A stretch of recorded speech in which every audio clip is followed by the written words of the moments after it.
Myanmar is flinging open the gates to foreign investment, most notably in the oil and gas sector. Now, the government is now in the final stages of selecting companies that will be allowed to develop its vast energy sources. At least 30 licenses are expected to be awarded in the next few weeks. Taimur Nabili, who is in Yangon for Channel News Asia's Myanmar bureau opening, has more. The final confirmation of these offshore development contracts is expected to be transformative, not only for Myanmar's oil and gas industry, but for the whole way of doing business with multinational corporations within Myanmar. The Energy Minister, U Za'a, is currently in Davos at the World Economic Forum meetings, but when he returns from that, the entire industry here is expecting to hear who has won those contracts and how it will affect doing business here in Myanmar. Now, I have with me somebody who's in that oil and gas business. Ken Tun is with Parami, which is a resources company providing services to the oil and gas sector. Tell me what you think is going to happen once we know what the plan is for these offshore contracts. Definitely, because we are very excited about this the result. Because the 30 blocks offshore bidding round is very historic for Myanmar, and this can turn Myanmar into the very happening the region in the upstream sector in the Southeast Asia. What do you think of the way that the government has worked on this process? Do you think that the opening up of the sector has been handled well, and does it give opportunity to companies like yours? We are 100% local company, and we always welcome the right drive by the government to promote the capacity building and to promote the involvement of the local company in the upstream sectors. So earlier in the old days, how the blocks are awarded are based on a direct negotiation. So the government actually moved from the direct negotiation to the open bidding system. So which actually is a kind of we like to welcome this kind of thought.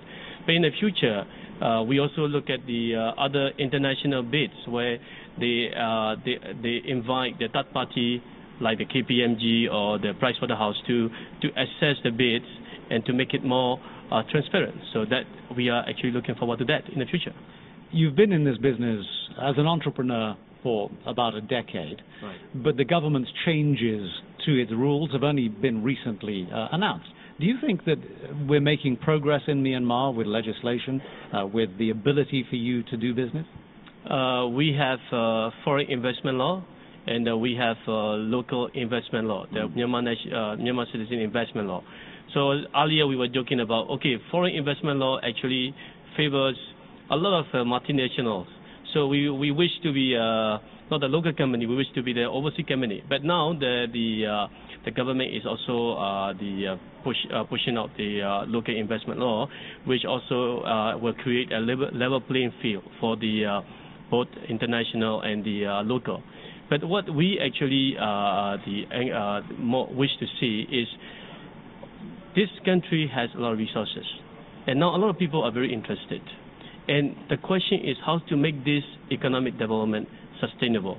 To make the economic development sustainable is to encourage the local industry to develop and to be competitive in the region so that this industry development will be sustainable. So government also came up with a lot of very ambitious plan to double the GDP and all this.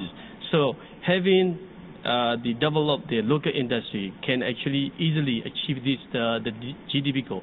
And very quickly, how optimistic are you about the future of economic growth in Myanmar?